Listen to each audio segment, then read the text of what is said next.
की, भारत माता की। वंदे वंदे वंदे। मंच पर उपस्थित भारतीय जनता पार्टी के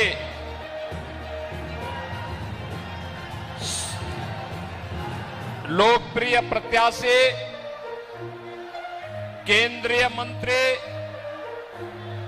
साध्वी निरंजन ज्योति जी, प्रदेश सरकार के मेरे सहयोगी मंत्रीगण श्री राकेश सचान जी, श्री धर्मपाल सिंह जी, सांसद कानपुर देहात श्री देवेंद्र सिंह भोले जी, मुखलाल पाल जी, जिला प्रभारी रंजना उपाध्याय जी, भारतीय जनता पार्टी के जिला के अध्यक्ष अभय प्रताप सिंह जी, माननीय विधायकगण श्रीमती कृष्णा पासवान जी, राजेंद्र सिंह पटेल जी, विकास गुप्ता जी, जैकी जी, अविनाश सिंह जी,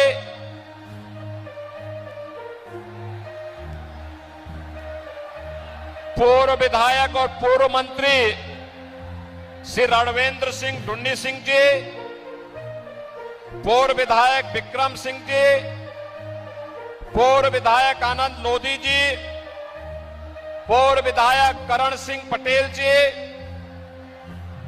आदित्य पांडे जी, दीपक कुमार वर्मा जी, भारतीय जनता पार्टी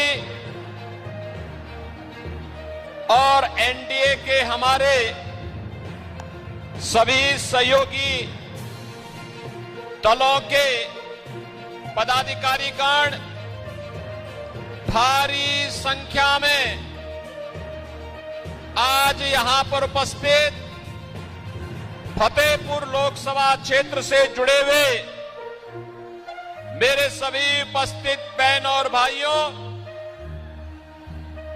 ऋषि मुनियों,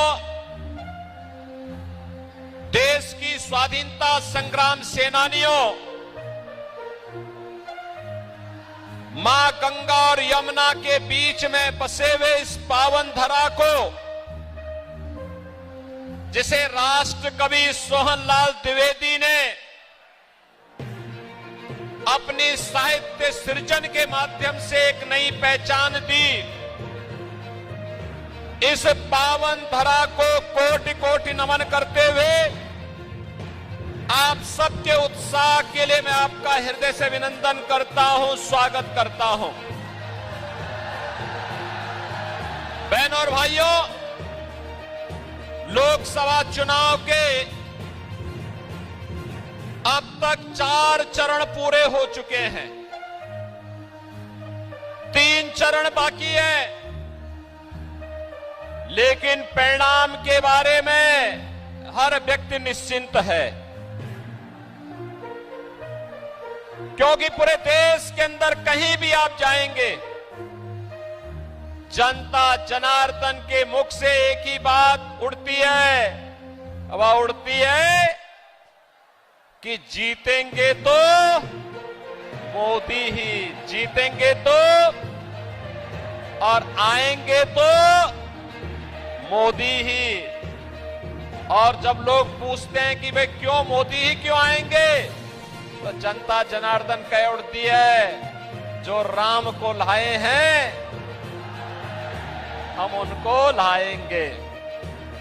सचमुच हम अभिनंदन करते हैं अपनी जनता जनार्दन का, जिन्होंने भारत के यशस्वी प्रधानमंत्री और दुनिया के सबसे लोकप्रिय राजनेता मोदी जी को 10 वर्ष की लगातार सेवा के बाद हर बार ज्यादा उत्साह से चुनाव जिता करके भेजा है। और बहन और भाइयों, इसीलिए इस बार अब की बार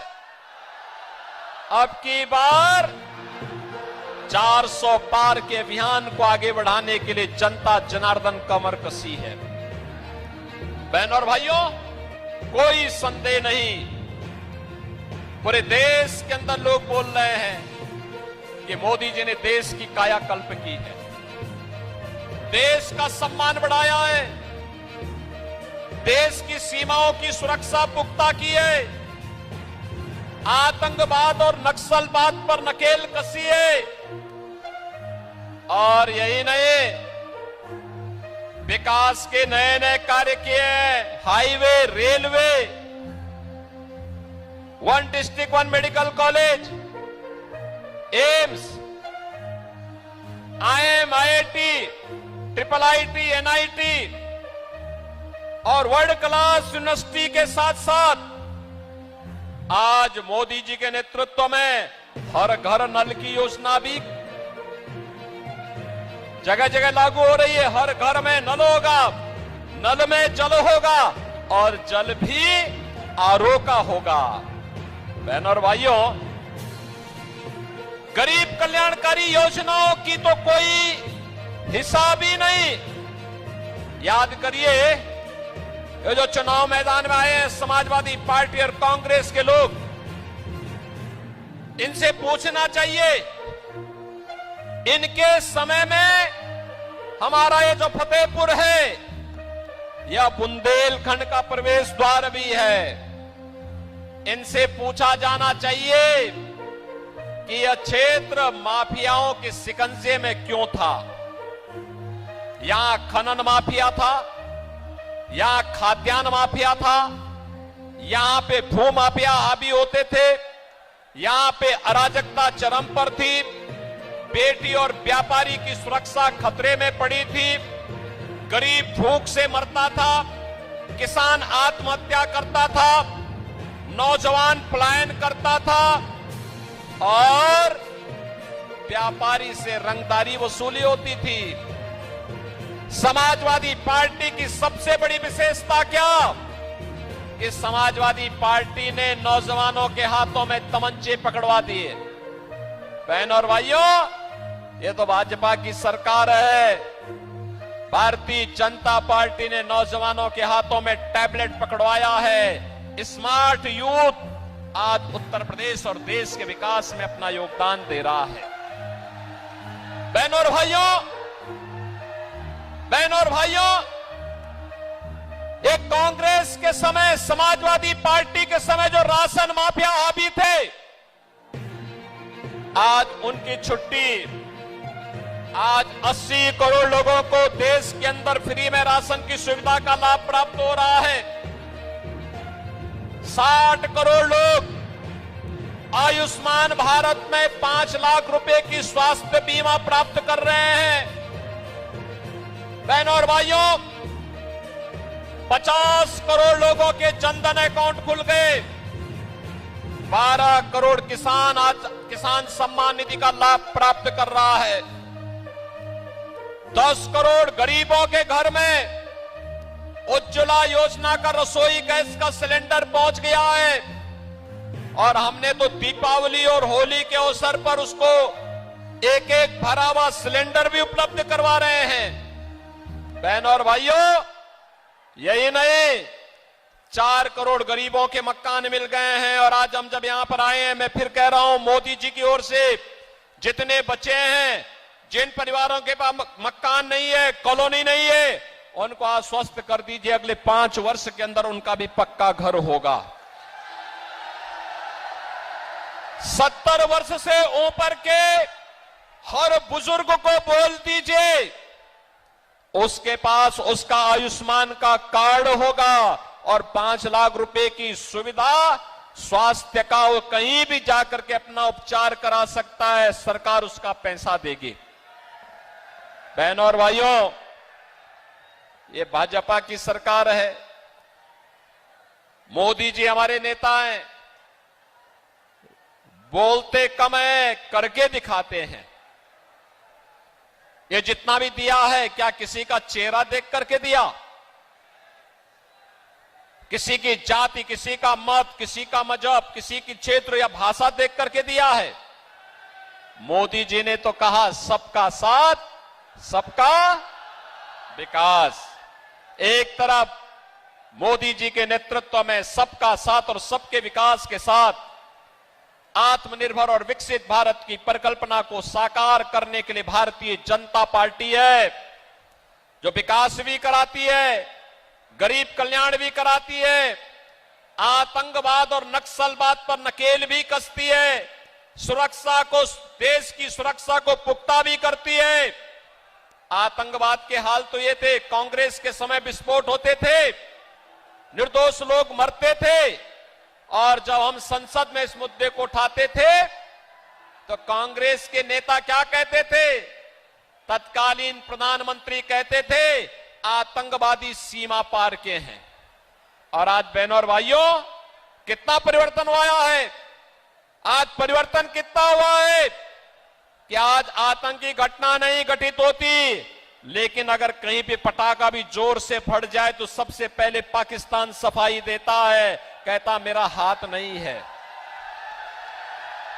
देश की धमक कैसे होनी चाहिए, ये नेतृत्व पे निर्भर करता है, वह मोदी जी ने करके दिखाया है। और बहनों और भाइयों, लोग तो सुधर ही रहा है, पर लोग को सुधारने की भी गारंटी मोदी जी ने दे दी है, रामलला को अयोध्या में विराजमान करके कर दिए ना। आप मुझे बताओ, जिसने भी कमल चुनाव चिन्ह पर वोट दिया 14 में और 19 में, 17 में और 22 में, वो कह सकता है कि साहब राम मंदिर का निर्माण तो हमने कराया है, वो कह सकता है। और ठीक है, मोदी जी का नेतृत्व है, मोदी जी हमारे नेता हैं, मोदी जी देश के प्रधानमंत्री हैं, लेकिन मोदी जी को ताकत या योगी जी को ताकत आपके एक वोट ने दी है। जो हमारे विधायक और सांसद चुन के जाते हैं ना, यही हमारी ताकत है। और आपकी इस ताकत के बल पे अयोध्या में 500 वर्षों के बाद रामलला विराजमान हो गए। और रामलला विराजमान होने के बाद रामलला ने अपना जन्म उत्सव भी और अपना होली का उत्सव भी अयोध्या में ही मनाया। अब आप अपनी वर्तमान और भावी पीढ़ी को बोल सकते हैं, कह सकते हैं राम मंदिर का निर्माण हमने कराया है, बोलिए, दावे के साथ कहिए। और यही नहीं, जब परलोक जाने का नौबत आएगी तो परलोक में भी पूर्वजों को बताएंगे। क्या बताएंगे? कहिए आपके संकल्प की पूर्ति हमने की है, अयोध्या में रामलला को विराजमान कर दिया है। प्रभु की भी कृपा होगी और पूर्वजों का आशीर्वाद भी प्राप्त होगा। बहनों और भाइयों, भारत की सफलता पर, भाजपा की सफलता पर कांग्रेस और इंडी गठबंधन को अच्छा नहीं लग रहा है। वे सब बौखलाए हुए हैं, गुमराह करने वाले वक्तव्य दे रहे हैं, अनर्गल प्रलाप कर रहे हैं। और अब तो हालत ये हो गई है, आप सोचो, मैं फतेहपुर में आया हूं, ये मेरी चौथी सभा है आज की, और समाजवादी पार्टी को सभा करने के लिए कहीं जगह नहीं मिल पा रही है, जनता जनार्दन नहीं आ रही है। जनता जनार्दन कह रही है भैया आप लोग घर में ठीक हैं, आप बाहर निकलेंगे तो सुरक्षा को खतरा हो जाएगा जनता जनार्दन की। जनता जनार्दन ही नहीं मिल रही है, और इसीलिए अब वे केवल प्रेस वार्ता तक सीमित हो गए हैं। कल मैं कांग्रेस और समाजवादी पार्टी के अध्यक्षों की प्रेस वार्ता देख रहा था। प्रेस वार्ता में कुछ भी नया नहीं, केवल वही रटी रटाई बात, गरीबी हटा देंगे। अरे पिछले 54 वर्षों से देश इस नारे को सुन रहा है, गरीबी तो हटी नहीं। भारत को धमकी देते हो कि पाकिस्तान के पास एटम बम है, भारत को धमकी देते हो कि पाकिस्तान के एटम बम है, पाकिस्तान के खिलाफ मत बोलो। अरे कम से कम कुछ तो रहम करो अपने पे। ये नया भारत है, छेड़ता नहीं है, लेकिन कोई छेड़ेगा तो छोड़ता भी नहीं है। और आज भी मैं एक प्रेस वार्ता सुन रहा था, समाजवादी पार्टी के अध्यक्ष की और आम आदमी पार्टी के अध्यक्ष की। आम आदमी पार्टी के अध्यक्ष अरविंद केजरीवाल जी इस समय अभी अभी जेल से छूटे हैं, तो जेल का साइड इफेक्ट उनको हो रहा है। साइड इफेक्ट इस रूप में, उनको यह लगता है सत्ता ही उनके लिए सब कुछ हो गई है। उनको यह लगता है कि सत्ता अब उनकी गई तब गई, अब अपनी सत्ता के साथ मुझे जोड़ते हैं। अरे भाई अरविंद जी, मैं तो एक योगी हूं। मेरे लिए मेरे लिए मेरे लिए मेरे लिए नेशन फर्स्ट है। देश के लिए, सनातन हिंदू धर्म के लिए एक बार नहीं 100 बार, एक जन्म नहीं 100 जन्म में हम सत्ता को ठुकरा सकते हैं, लेकिन देश और सनातन धर्म के लिए अपना सर्वस्व न्यौछावर करेंगे।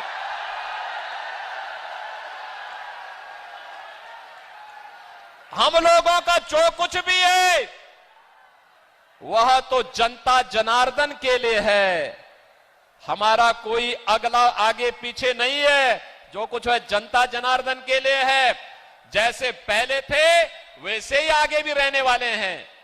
मुख्यमंत्री हैं, अपने नेता के मिशन को जमीनी धरातल पर उतार करके गांव, गरीब, किसान, नौजवान, महिलाएं और बिना भेदभाव के योजनाओं को जनता जनार्दन के लिए समर्पित करने का काम भी कर रहे हैं, और साथ साथ बेटी और व्यापारी की सुरक्षा की पुख्ता व्यवस्था भी कर रहे हैं। अयोध्या में रामलला का भव्य मंदिर के निर्माण में भी योगदान दिलवा रहे हैं। तो माफिया और अपराधियों का और दंगाइयों का राम नाम सत्य है की यात्रा भी निकाल रहे हैं। लेकिन आपने दिल्ली की सत्ता जिस उद्देश्य से हासिल की थी, याद करिए, आपने कांग्रेस के खिलाफ अन्ना हजारे जी के मिशन को कलंकित किया। अन्ना हजारे जी ने एक पवित्र मिशन चलाया था, भ्रष्टाचार के खिलाफ आंदोलन पुख्ता किया था, और आज भ्रष्टाचार में लिप्त, देश के पहचान का संकट खड़ी करने वाली, भारत की सुरक्षा पे सेंध लगाने वाली, भारत के विकास को बाधित करने वाली, भारत के अन्नदाता किसानों को आत्महत्या करने के लिए मजबूर करने वाली, भारत के नौजवानों को प्लान करने के लिए मजबूर करने वाली कांग्रेस को अपने गले का हार बना करके आप उसके पाप में शामिल हो गए हैं। और यही कारण है, देखो, संगति का असर तो पड़ता ही पड़ता है। कांग्रेस के भ्रष्टाचार में लिप्त हो गए तो स्वयं भी लिप्त होते होते जेल की शिक्षों के अंदर चले गए, और जेल के साइड इफेक्ट को मुझ पे थोपने का प्रयास कर रहे हैं। मुझ पे मत थोपिए, लेकिन एक बात मैं जरूर बोलता हूं कि दिल्ली की जनता बड़ी सुकून से थी। आप फिर बाहर आ गए हैं। आपकी खांसी से दिल्ली की जनता भी खांसते हुए दिखाई दे रही है, हाँफते हुए दिखाई दे रही है। क्या कर दिया है आपने दिल्ली को? अरे आपको स्कूल का मॉडल देखना है तो मोदी मॉडल देखो।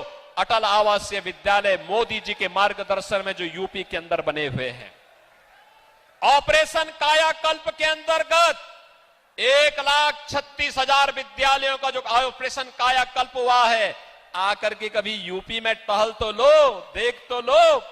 वैसे विधानसभा चुनाव में अपने भाग्य को आजमा चुके हो। उत्तर प्रदेश की जनता जनार्दन ने मोदी जी का समर्थन किया है, आपके प्रत्याशियों की जमानत जब्त करवाई है, और आपको कहा है कोई आपके लिए ठिकाना यूपी के अंदर नहीं हो सकता है। और इसीलिए मैं आपसे फिर कहूंगा, आपको अन्ना हजारे के मिशन को आगे बढ़ाना चाहिए था। दिल्ली की जनता को स्वच्छ माहौल देना चाहिए था। अगर तुलना दूर मत करिए, आपने 15 वर्ष में दिल्ली को कितना नारकीय स्थिति में पहुंचा दिया है। आज दिल्ली की तुलना आप नोएडा, गाजियाबाद से ही कर लीजिए, उत्तर प्रदेश की बात तो छोड़ दीजिए, बहुत स्पष्ट नजर आएगी फर्क क्या है। और इसीलिए मैं आपसे कहूंगा, ये जेल के साइड इफेक्ट का आपको आनंद से शांत भाव के साथ उपचार कराना चाहिए। और मैं तो आपको फिर यही कहूंगा, देश की आवाज यही है, जीतेंगे तो मोदी, जीतेंगे तो और आएंगे तो, क्योंकि जो राम को लाए हैं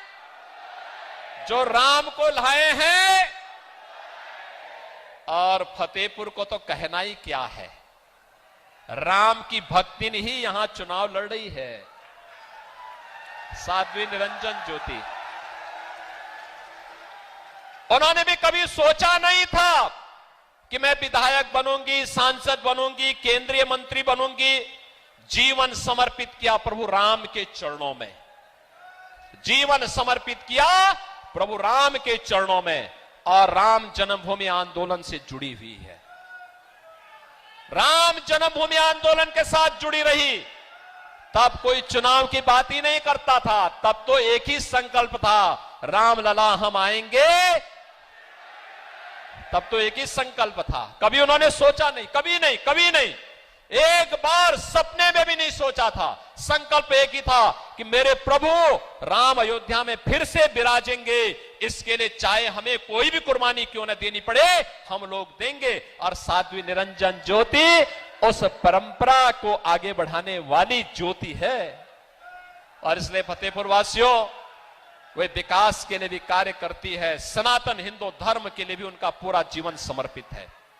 उसके इतर वो कुछ नहीं सोच सकती, उसके इतर उनका कुछ भी अन्य विकल्प, उनका कोई दूसरा एजेंडा नहीं। इस सपा का जो एजेंडा है, कांग्रेस का जो एजेंडा है, आम आदमी पार्टी और आरजेडी का जो एजेंडा है, ये भाजपा का विधायक और सांसद नहीं अपनाता है। उनके लिए तो रामलला सब कुछ है, सनातन संस्कृति सब कुछ है, और भारत माता की सुरक्षा और भारत माता का सम्मान सब कुछ है। और ये जनता जनार्दन ही ईश्वर का रूप है। लोकतंत्र को बचाने के लिए इसकी सेवा ही अपने जीवन का उद्देश्य मानता है। और इसीलिए मैं आज आया हूं आपके पास, इसीलिए बहनों भाइयों मैं आपके पास आया हूं। इस भीषण गर्मी में इतनी भारी तादाद में आपने हमें आश्वस्त कर दिया है कि यहां से जीतेंगी तो साध्वी ज्योति निरंजन ज्योति जी ही जीतेंगी ना। लेकिन जीत सामान्य नहीं है, इस बार की जीत ऐतिहासिक होनी है। ऐतिहासिक कैसे? देखो, जब संकल्प की पूर्ति होती है तो उसका रिटर्न भी ऐतिहासिक होना चाहिए। अब ये चुनाव केवल निरंजन ज्योति और समाजवादी पार्टी की नहीं है, ये तो राम भक्त और रामद्रोही के बीच का चुनाव हो चुका है। जो भी राम भक्त है वह भी इस बात को देखे कि आपके पूर्वजों का, आपकी पीढ़ियों का जो संकल्प है, वह संकल्प इन सब ने पूरा किया है और मोदी जी के नेतृत्व में पूरा किया है। इसलिए संकल्प को भी दक्षिणा के रूप में इतने भारी बहुमत से विजयी बनाना है। केवल कमल दिखना चाहिए। और पूरा फतेहपुर लोकसभा सीट पर, पूरे उत्तर प्रदेश में हर ओर केवल भाजपा ही दिखनी चाहिए। और एक ही संकल्प, जो उत्तर दक्षिण पूरा पश्चिम पूरे देश में, मैं ये गाना पूरे देश के अंदर सुनता हूं, कहीं भी, जम्मू कश्मीर में, कन्याकुमारी में, पूर्वोत्तर में, तमिल, आपके त्रिपुरा से लेकर के असम के अंदर या उड़ीसा के अंदर हो या बंगाल के अंदर, या फिर मैं पश्चिम में जाता हूं, महाराष्ट्र के अंदर सुदूर समुद्र के कोने पे भी जाता हूं, यही सुनता हूं, जो राम को लाए हैं हम उनको लाएंगे। और बहनों और भाइयों, यहां तो राम को लाने वाले साक्षात बैठे हुए हैं। इसलिए आप सबसे मेरी अपील है, चुनाव जिता के भेजेंगे ना साध्वी निरंजन ज्योति जी को? दोनों हाथ उठाकर मुझे बता दो भैया। देखो, ये मेडिकल कॉलेज, सड़क, बिजली, पानी, राशन सब कुछ तो मिला है, और आगे जो भी कहेंगे देखो सुरक्षा और विकास ये मेरी जिम्मेदारी है, ये जिम्मेदारी मेरी है और बिना संकोच के करते हैं कार्य, बिना लांग लपेट के कार्य करते हैं, बिना किसी रुके डिगे थके डरे बिना किसी उसके काम करते हैं। जो जनता की सुरक्षा के लिए खतरा है हम उसको कहते हैं यार तुम्हारा धरती पे रहना बेकार है, जाओ कहीं और की यात्रा करके आ जाओ। वो स्वीकार्य नहीं, केवल और केवल जनता जनार्दन के सब कुछ राष्ट्र के नाम, सब कुछ जनता जनार्दन के नाम, सब कुछ प्रदेश के विकास के नाम, और प्रदेश के विकास का मतलब फतेहपुर का विकास। और बहनों और भाइयों, इसीलिए हम लोग आपके पास आए हैं, इस अभियान को आगे बढ़ाना है और इसके लिए भारी बहुमत से विजयी बनाना है। बनाएंगे, बनाएंगे। जहां तक आवाज जा रही है दोनों हाथ लगाकर मुझे एक बार आश्वस्त करो। लेकिन इसके लिए आपको दो काम करना होगा। एक, घर घर जाकर के साध्वी जी के लिए उनका प्रतिनिधि बन करके, मेरा प्रतिनिधि बन करके, मोदी जी का प्रतिनिधि बन करके घर घर जाकर के लोगों को जय श्री राम बोलना पड़ेगा और कहना पड़ेगा कि पहले मतदान फिर कोई और अन्य काम।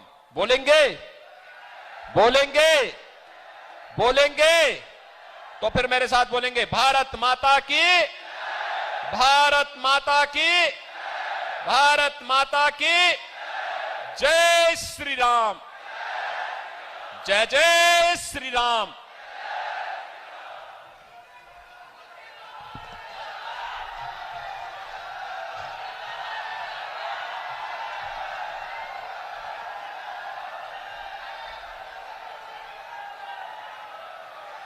माता की, भारत माता की, भारत माता की, वंदे वंदे वंदे।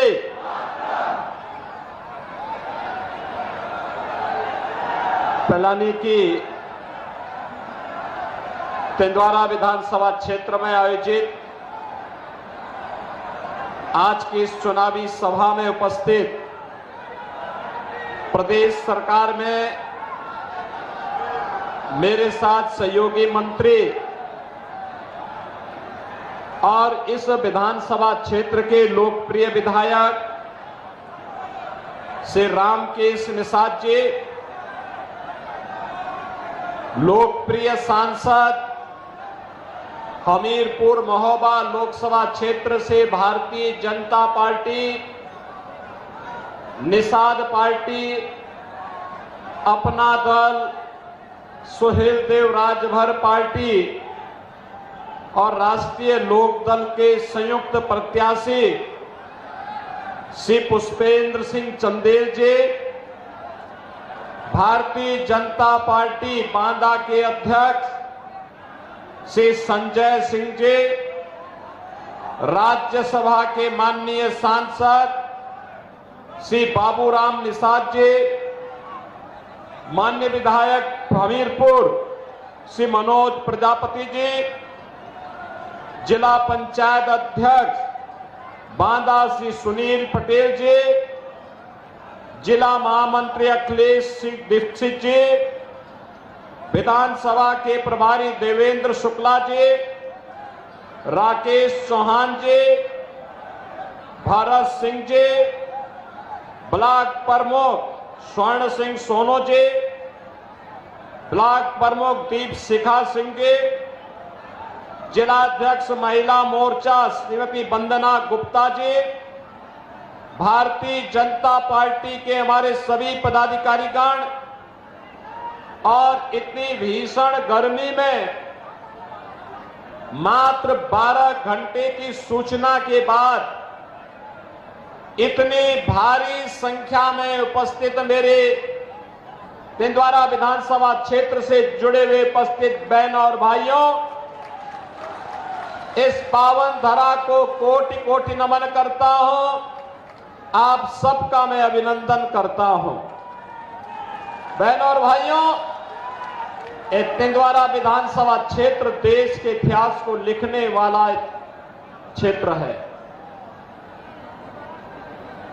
याद करिए,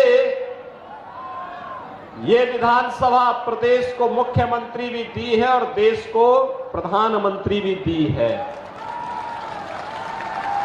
और इसीलिए जब मुझे यहां पर कार्यक्रम करने के लिए श्री रामकेश निषाद जी ने और श्री पुष्पेंद्र सिंह चंदेल जी ने कहा, तो मैं अपना कार्यक्रम रोक नहीं पाया। मैंने कहा भी बीच में मेरे कार्यक्रम और जगह लगे, लेकिन बीच का एक रास्ता निकाल करके मैं यहां आऊंगा। अभी प्रधानमंत्री जी के कार्यक्रम के बाद कोसांबी से यहां आया हूं और यहां के बाद अभी फतेहपुर होते हुए फिर अन्य कार्यक्रमों में निकल जाऊंगा। बहनों और भाइयों, आपके नाम इतिहास लिखने का इतिहास के साथ जुड़ा हुआ है और इसीलिए इतिहास बनाने में इस तरह को मैं नमन करता हूं और आपके उत्साह के लिए आपका अभिनंदन भी करता हूं। मुझे जब बुंदेलखंड में आने का अवसर प्राप्त होता है, आज से 10 वर्ष पहले का बुंदेलखंड और आज का बुंदेलखंड जमीन आसमान का अंतर है। याद करिए, 10 वर्ष पहले यहां माफिया हावी थे, खनन माफिया, भू माफिया, जंगल माफिया और यहां पर बेटी और व्यापारी की सुरक्षा के लिए खतरा बने हुए डकैतों का आतंक था, अराजकता थी। ये माफिया किसका संरक्षण प्राप्त करते थे? आज की जो ये समाजवादी पार्टी है ना, ये समाजवादी पार्टी, यही कांग्रेस इन माफियाओं के संरक्षक है। यही लोग इन माफियाओं को यहां से जनप्रतिनिधि चुन करके भेजते थे और फिर ये लोग जनता का खून चूसने का काम करते थे, यहां का शोषण करते थे, यहां के संसाधनों पर डकैती डालते थे। प्राकृतिक